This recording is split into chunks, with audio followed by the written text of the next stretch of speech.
Britain's royal palaces. Majestic. It's absolutely dripping in history. Luxurious. The White Drawing Room at Buckingham Palace is like a scene from a Disney film. And packed to the rafters with incredible secrets. Secrets that the royal family would much prefer not to be made public. From royal courtships to royal births to royal marriages and scandals, the palaces have played host to all of that.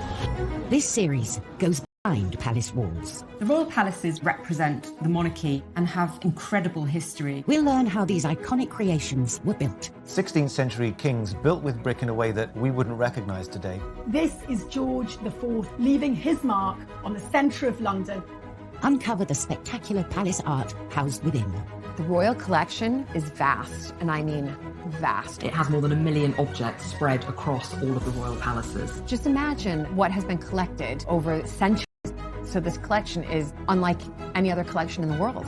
Discover their gruesome stories. It's an amazing insight into the royals' history, but also our common history. Frankly, if you're going to cut the head off a king, it's got to be done in a palace. And relive the recent events that shaped the modern royal family. The whole case was an absolute fiasco and a huge embarrassment. The Queen was particularly aggrieved that Harry had done it in the way that he had. This is The Secrets of the Royal Palaces.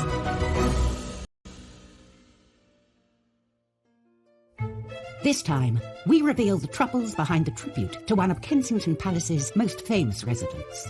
The sculptor has to please every single one of Princess Diana's billions of fans, but also 2 royal princes who are very used to having things done their own way. The epic story behind Windsor Castle's origins as we uncover its ancient kitchen secrets. The food that was made there has fed all kinds of illustrious figures from history. We discover hidden treasures inside a palace within a palace. I mean, this dollhouse, you actually wish that you were miniature so you could go live in it. Explore the mysteries of the strange Balmoral Pyramid. We don't really know who made it, where the materials came from. It just seems to have appeared. And reveal the shocking measures taken to protect a queen in palace isolation. If you break this 16th century lockdown, you will be killed on the gallows. The United Kingdom's royal palaces have a unique power to capture the imagination. Palaces are places where big events of state, big moments in our nation's history happen. And I suppose we've all grown up with this idea of castles and fairy tales and palaces, and you want to see inside the palace walls. So when you actually do get to go inside, it's really Kensington Palace and Holyrood. The buildings themselves are amazing. There's no other country which has this incredible catalogue of its history, of this astonishing institution. One royal residence alone attracts 1.65 million visitors a year, the granddaddy of them all, Windsor Castle. While it may not be called a palace, for over 900 years this fortress has been a home from home to Britain's royalty. Windsor Castle is the largest occupied castle on the planet. I think it's just the most astonishing physical edifice, the way it sits in the landscape, the way it rises up the hill. This vast royal home comprises 951 rooms, including 225 bedrooms, and covers some 13 acres. And its look is straight out of a picture book. It's like when you grow up and you dream of castles, you can't help but think of Windsor Castle. Windsor's fairy tale look is thanks to a monarch obsessed with myths and legends, Edward III, who came to the throne in 1327. Edward modelled himself on the once and future King Arthur. We know him as a myth, but to those in the Middle Ages, he was very real. Basically, everyone thought that Windsor had been anciently founded by King Arthur, and Edward tried to capitalise on that by making it the centre of knightlyhood, of chivalry. But Windsor Castle had been neglected by the previous reign and was no Camelot. What Edward III inherited was partly burned out, it was partly in decaying, and it was badly planned. Edward set about transforming Windsor into a palace fortress on a monumental scale. But finding a workforce to build it wouldn't be easy. England was emerging from the grip of the bubonic plague. The Black Death wreaks havoc. It wipes out a third of British population, a third. Let's just bear that in mind, what that actually means. It means it's extraordinarily hard on a practical level for the king to get workers to Windsor. And so he sends out sheriffs to round up talented masons and carpenters, all to come back to Windsor to work on making his castle bigger and better. From 1359, a chronicler says that almost all of the carpenters and masons in England were working on this site. He spent £44,000 creating the basis of a revolutionary palace which had an enormous facade uniting a hall and chapel into something altogether more monumental than had gone before. By 1365, the building works were complete, standing tall at a cost of 22. By the end of his reign, he transformed Windsor into a new type of palace. It was no longer merely a castle with lodgings, it was a palace. And the upper ward had become part of a super fortress with a monumental palace at the heart of it. Every subsequent monarch has some relationship back to Windsor. It is that story of continuity after Edward III's rebuilding which makes it so remarkable. Windsor, the oldest and largest inhabited castle in the world, is still home to around 150 people. Another palace, Kensington, accommodates so many royals, both major and minor, that its family nickname is the Aunt Keep. One of Kensington's most famous and best-loved residents could soon be immortalised here. In 2017, the historic sunken garden at Kensington Palace was transformed into the White Flower Garden in celebration of the life of Princess Diana. We know that Diana was a huge fan of the gardens at Kensington Palace and would stop by after her morning jog to speak to the gardeners, particularly in the sunken garden. For Princes William and Harry, it's a special place too. William and Harry have got bittersweet memories of Kensington Palace. They loved living there with Princess Diana. She really made an effort into making it a home. And it was incredibly touching to see that Harry and Meghan chose to announce their engagement in that exact spot, a nod to Diana and her being part of their celebration. 20 years after her death sparked national mourning and a sea of flowers outside Kensington Palace, William and Harry commissioned a statue of Diana to cement her legacy, an honour almost exclusively reserved for kings and queens. At Kensington Palace, there's a lovely statue of Queen Victoria in her coronation robes, but amazingly enough, it's made in marble by Queen Victoria's daughter, Princess Louise. So if Diana does emerge there as a statue, she'll be in very distinguished company. Creating a fitting tribute to Princess Diana can be tricky to get right, as previous attempts demonstrate. There are some very, very bad Diana statues out there.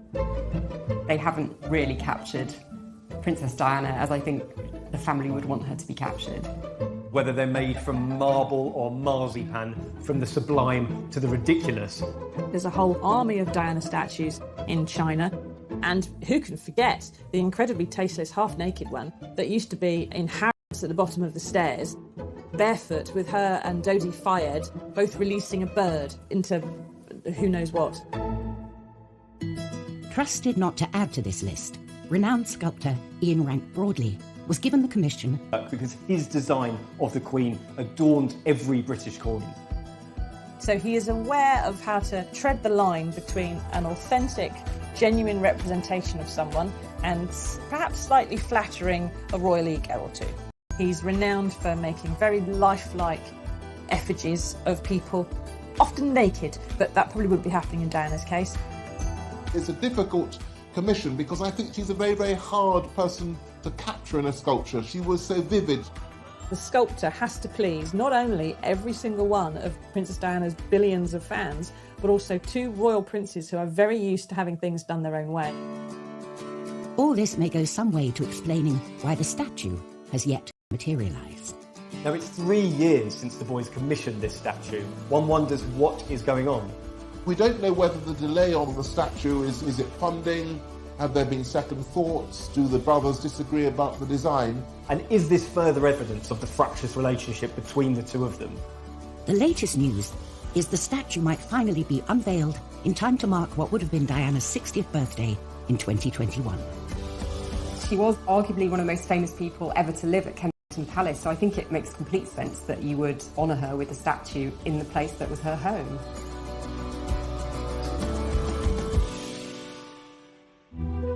Coming up in Secrets of the Royal Palaces, palace doctors only make things worse for one unfortunate queen. She's sick, she's being treated with hot irons on the forehead, her feet are being baked. It's utterly torturous. And inside the infamous Sandringham Summit, what really happened? They wanted to get as private as possible. They didn't want anything being leaked to the press.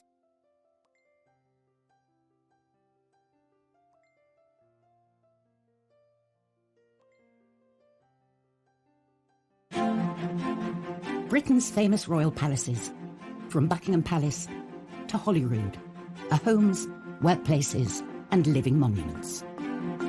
The royal palaces really help represent the monarchy and the stability and longevity.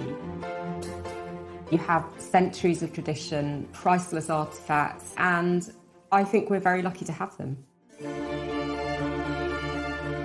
Windsor Castle has been home to 40 monarchs and has stood for almost 1,000 years. In 1992, a devastating fire broke out, burning for 15 hours and tearing through 115 rooms. Out of the ashes came extraordinary architectural discoveries. In the Great Kitchen, a 19th century plaster and wood ceiling went up in. The archaeologists moved in and used dendrochronology, the science of dating timbers by their tree rings for the years of growth. They revealed something quite extraordinary, that this, in fact, was mostly original to Edward III's building. It had been there for 650 years, and all of the thousands of meals that had been prepared from then until now had been spanned by this astonishing structure. As the kitchen was restored, this medieval wooden roof was allowed to shine through. It's so impressive as a piece of engineering. It had to span a building 80 feet long by 26 feet wide, the equivalent of a great hall in most major medieval houses. It's a very innovative type of construction which allowed the central section to be lifted to let light in and soak out. This discovery makes this one of the oldest working kitchens in the world. Quite amazing that centuries and centuries of cooking have taken place there, and of course the food that was made there has fed all kinds of great illustrious figures from history. The kitchens in a castle, in a royal palace, are the beating heart of that palace.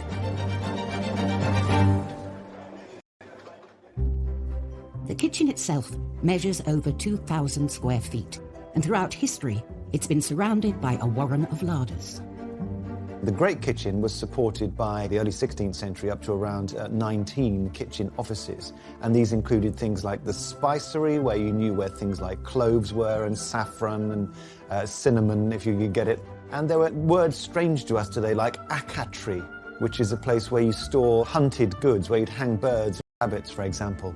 All of these had to have different conditions for their storage and preparation, but they had to combine in such a way that the kitchen was a well-oiled engine for the delivery of food. Today's kitchen reveals snippets of its long history, from its medieval roof to the copper pots dating back to the reign of George IV 200 years ago. And as it has done throughout history, it is still preparing banquets to be served in the nearby St. George's Hall. I don't think we can underestimate just how incredible, really, it is to know that these kitchens, which are still so relevant today, this idea of the royal family evolving with us and that journey through food being witnessed over a period of centuries. So staggering stuff. The Windsor Castle kitchens catered for the fairy tale wedding of Harry and Meghan, serving seasonal British food to 600 guests.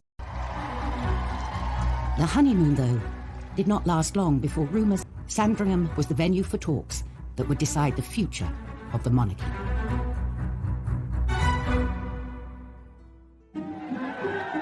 Christmas at Sandringham, the Queen's winter residence, is a royal tradition. But in 2019, Harry and Meghan spent the holidays abroad. If you received an invitation from the Queen to come for Christmas, you just don't turn it down. It's accepted that, of course, you will go. All of these rumblings of discontent in the press suddenly seem to be given some credence by the fact that the couple weren't there for Christmas. 2 weeks later, Harry and Meghan released a statement that shocked the family and the world. They were to step back from their royal duties. They basically held a gun to the Queen's head. It really did threaten the very fabric of the monarchy. This was an extraordinary move, unprecedented in the Queen's reign. We very rarely get an insight into the Queen's personal feelings about anything, and yet there were briefings explaining that the Queen felt hurt and upset. They wanted to try and present a united front, and that united front was crumbling faster than the Berlin Wall. The Queen summoned the family. The Sandringham summit was set for the 13th of January. The world's press assembled. The Queen is known for being a cool and a calm head in a crisis, and I think certainly by holding the meeting at Sandringham, it was very much on her terms. The Sandringham summit was the Queen acting as grandmother first of all, and Queen second, I think, trying to bang their heads together and sort it out. There was a notable absentee. One person who wasn't in the room was Prince Philip, with a lot of people suggesting that he wasn't there because he was so angry that Harry had threatened the fabric of the family. He saw it as a dereliction of duty. Harry was a favourite of his. They had a very deep bond between them. He had taken Harry under his wing after Diana had been killed. Meghan was also conspicuous in her absence. She was in Canada and scheduled to dial in. But then certain aides started saying that there may have been a problem with the Wi-Fi in that particular room, which sounded like the perfect excuse for her not being on the call. Apparently, she did speak to Harry several times during the day, but she didn't take direct part in the meeting. The Queen wanted absolute privacy and chose the secluded Long Library, the location of her first televised Christmas address. Only a handful of key right-hand men and women. In fact, Harry had 2 private secretaries with him. Household staff, though, were banished. The Queen apparently instructed all of her staff to kind of keep to the other side of the house. They wanted to keep it as private as possible. They didn't want anything being leaked to the press. The summit was scheduled for 2 p.m, in between 2 other key events, lunch and afternoon tea. The Queen was acutely aware that tensions were running high. The Queen always pauses for tea at 5 o'clock, and I think it was probably quite a clever way of making sure that the meeting couldn't actually run over. Nothing stops the Queen from taking tea and her cucumber sandwiches. At last, the stage was set for talks to begin. I think the atmosphere was really quite tense. There had been a lot of discord, frayed tempers, high emotions. The Queen acted as proverbial peacemaker, really. William and Harry weren't speaking to each other. Well, they had to that day. She really was trying to find a way of accommodating what Meghan and Harry wanted. Harry said, well, we want to move to North America, but we want to keep all our charities and patronages and everything going here. And the Queen's senior advisors said, no, you can't have one foot in the royal family and one foot outside the royal family. That is not going to work. You have to decide. And so with some regret, Harry said, well, okay, we'll go then. This was Harry relinquishing his title, his military appointments, quitting the royal family for an independent life. For Harry, it was a bit of a shock because he discovered that it wasn't all going to be on his terms. After only 90 minutes, the summit was over, just in time for tea. And the royal family was forever changed. I know that the Queen was very saddened by the fact that they wanted out and they couldn't make it work to remain within the family. I'm sure William was devastated because he was saying goodbye to his brother, you know, his pal. It must have been utterly devastating. But Harry, I guess, had to do what he had to do. The Sandringham Summit was probably one of the important meetings to have happened in the royal family. In many ways, Prince Harry was setting a precedent for the next generation of royals. If this works, then it may well be a blueprint for Princess Charlotte and Prince Louis and other royal children down the line of succession. In her 68-year tribulations at her palaces, some monarchs, though, have faced altogether more treacherous and deadly threats within them. Kensington Palace, beloved royal home since 1689, hides a guilty secret: the shocking ill-treatment of one of history's unluckiest monarchs. Queen Anne was the last of the Stuart monarchs, and she had a very hard life due to her health, but it was at Kensington Palace where she suffered the greatest at the hands of the doctors who were meant to make her better. Queen Anne suffered from obesity and gout, and was often unkindly described as homely by the court. Her husband, George, Prince of Denmark, was rather drunk, a bit of a bore, but he was quite a good husband. But the problem was that they simply couldn't have a child between them. She was pregnant at least 17 times and had many miscarriages, many stillbirths, many children who lived only a few hours after birth. Had Anne had one living child, I think she'd have gone down as a successful queen who was tormented by bad health. On the morning of 30th of July 1714, Anne was taken very ill. Her doctors say that her gout has travelled up from her leg, up into her nerves and into her brain. So they get these hot irons and they put these hot irons on her forehead, and they get these hot cups and they put them on the thigh to try and get rid of the gout. And they give her this really disgusting concoction to try and make her sick. It's utterly torturous. And she drifted off into death with no help from these doctors who should have been keeping her comfortable, looking after her. And one of her doctors, Dr. John Arbuthnot, said that he thought that no weary traveller could have wanted to rest more than she could, because she was simply exhausted by all her ill health.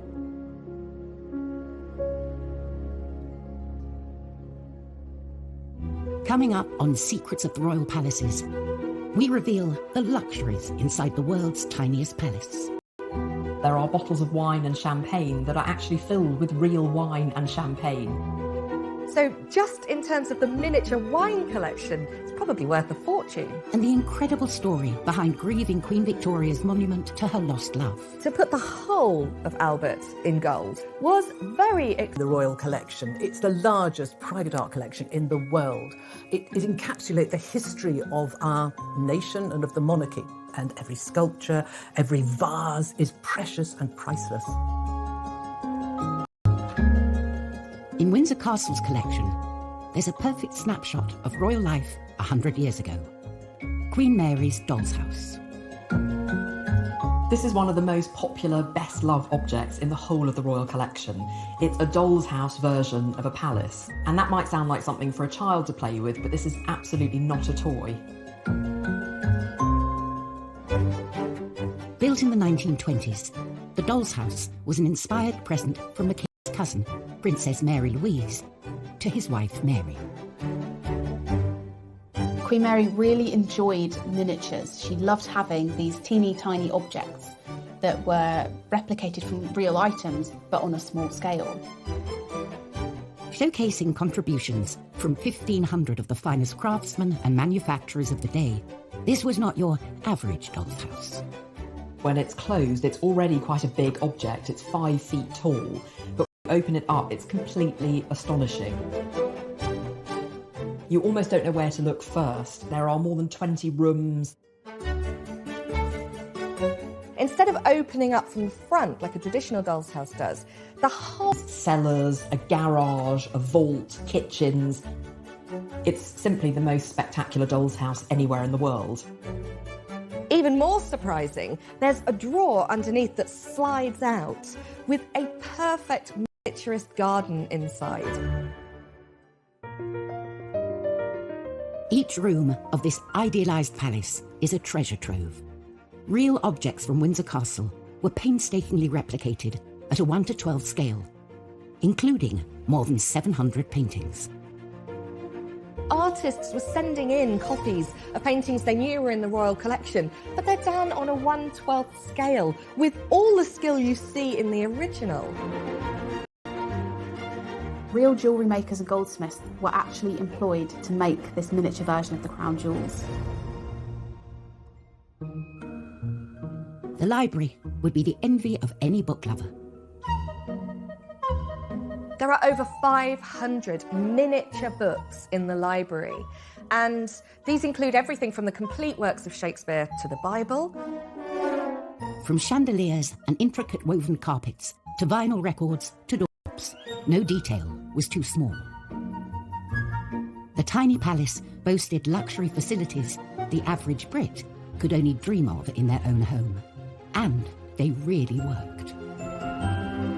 Electricity was installed throughout the house, controlled by minuscule little light switches. There was even a working lift, and there were taps that had proper hot and cold running water. Astonishingly, even the cellar was the real deal, stocked with over 1,200 mini bottles. There are bottles of wine and champagne that are actually filled with real wine and champagne. They were selected according to vintage. So just in terms of the miniature wine collection, it's probably worth a fortune. All of the pieces that we know of today are still working, and it's carefully cared for at Windsor Castle, where it remains on display today. I mean, this dollhouse, you actually wish that you were miniature so you could go live in it. Being safely tucked away inside a real-life palace, like Windsor Castle, is certainly appealing. Even more so in times of crisis. And when mortal danger threatens, the royals pull up the proverbial drawbridge. March 2020. As a deadly infectious disease swept the country, it was announced the Queen would self-isolate inside Windsor Castle. A move that echoed her namesake, Elizabeth I, who was forced to do the same some 470 years earlier. Bubonic plague in England. It's been circulating around Europe, but this is a particularly virulent and cruel strain. Elizabeth has only just recovered from smallpox, and now there's a possibility that she could die of plague. It's a brutal, miserable death. London is seen as the eye of the storm. Elizabeth has all these lovely palaces like Greenwich, or places like Richmond and Hampton Court. She decides none of those are far enough from the plague. Elizabeth flees to Windsor Castle, and every attempt is made to protect her there. They set up a gallows in Windsor. And that gallows is for any Londoner who tries to flee from London and go to Windsor, because they are thought to be carrying the plague. There's no breaking this 16th century lockdown. And if you break this 16th century lockdown, you will be killed on the gallows. And this actually works well. Elizabeth doesn't catch the plague. She is protected. And when the plague itself has subsided and many, many people have died, she can emerge and be queen once more.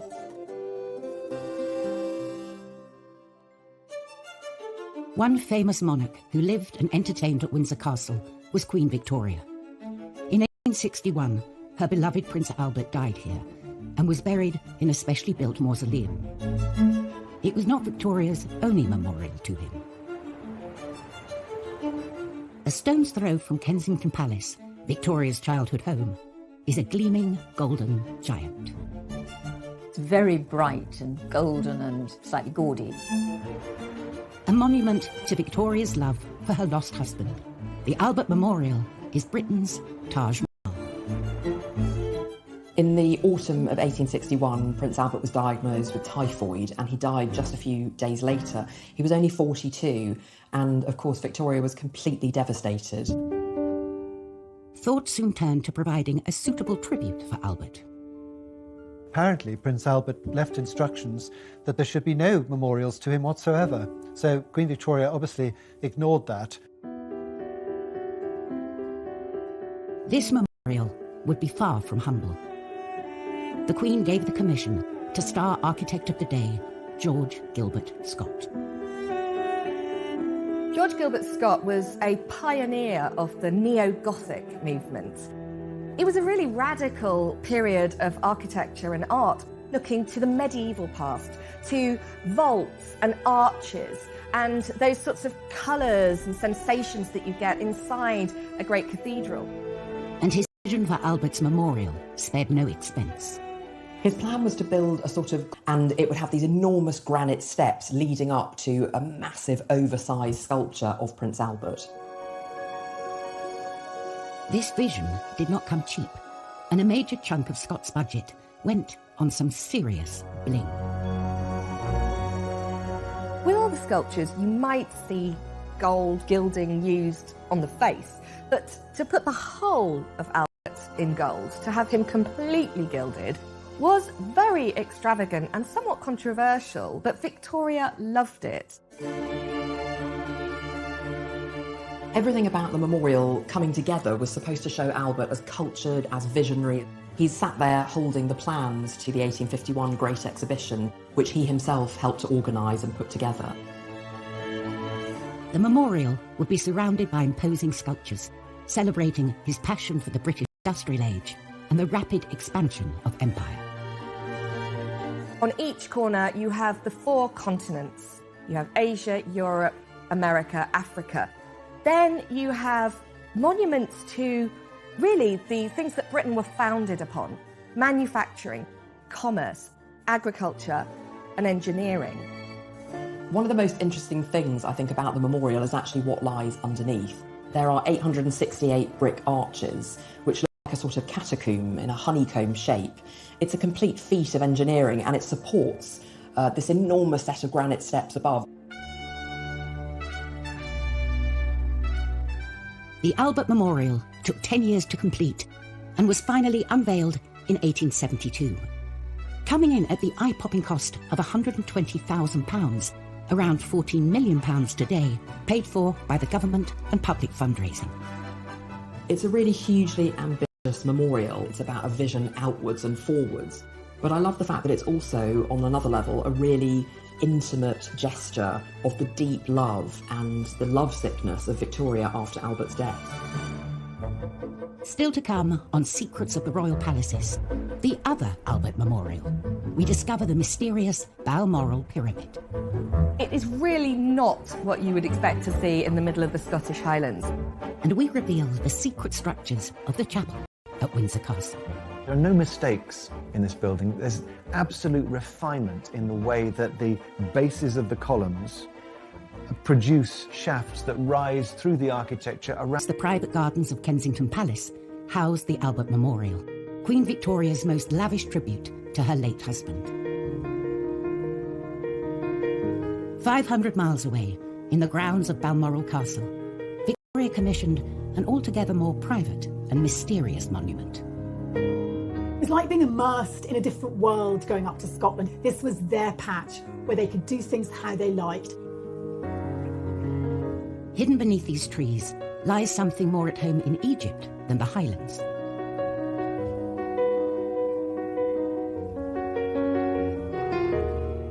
A stone pyramid, so strange and so puzzling, it still raises questions today. The mystery of the Balmoral Pyramid actually runs even deeper. We don't really know who made it, where the materials came from, when it was constructed exactly. It just seems to have appeared.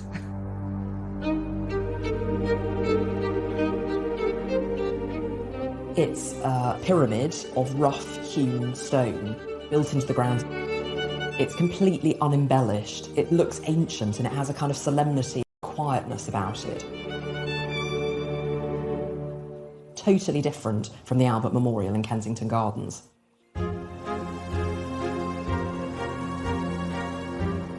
The pyramid was built from granite in 1862, but other details are shrouded in mystery.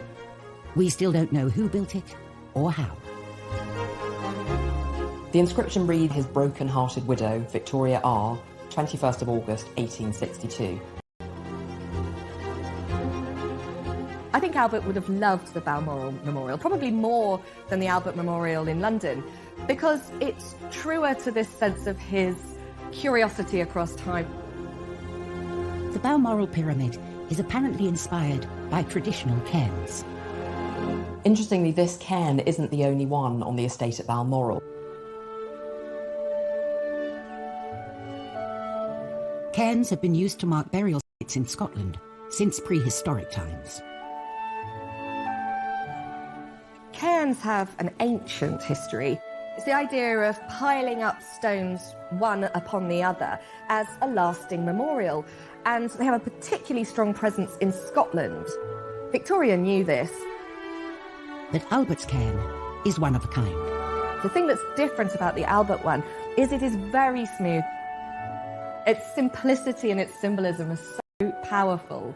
I think just the fact that they're located away from everybody as a place where Victoria could privately remember her husband too, there's something very powerful about that. Victoria's preoccupation with the afterlife was not unusual. Religion and monarchy are inextricably linked. A royal chapel is as important to any palace as a banqueting hall or shiny gates. All royal chapels, though, were not created equal. Within the grounds of Windsor Castle stands an extraordinary building. It's the place where the royal family mark some of the most important moments in their lives. St George's Chapel, I mean, it's almost a joke that it's called a chapel. It's a thumping great building, and it's the first thing you see, literally, when you arrive. And it's one of the most stunning spaces within all the royal palaces. This is the kind of show-stopping piece in that fortified citadel. The chapel was the brainchild of Edward IV, a Yorkist king who seized the English throne during the War of the Roses. He'd won the crown, but he realised his palaces were missing something important. Edward IV had a big problem, because where was he to be buried? Where was his family to be buried? Westminster Abbey had been the traditional resting place of English monarchs, but it was filling up. Edward set about building a new royal burial site at Windsor. He wanted a place where he could ultimately be laid to rest, but importantly, his family, his dynasty could be commemorated. Edward died in 1483, and although he never saw St George's Chapel finished, he was the first to use it. There are no mistakes in this building. There's absolute refinement in the way that the bases of the columns produce shafts, rise through the architecture, around the vaults, and then back again. It is a work of utter refinement. It's heartbreaking in its beauty. When the stained glass glowed and when the paint was fresh, it must have been like a boiled sweet. St George's Chapel is now the burial site of 10 monarchs. For the Queen, it's a deeply personal site. Both her parents and her sister Margaret lie at rest here. But this building is more than a mausoleum.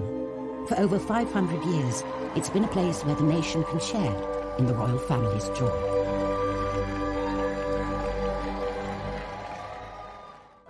Next time, an undercover journalist infiltrates Buckingham Palace. He even served the Queen and the Duke of Edinburgh their breakfast. Royal emotions run high in a family feud over Sandringham. The Queen Mother was horrified that a house that she loved might be threatened with demolition. And we uncover Windsor's own Da Vinci Code.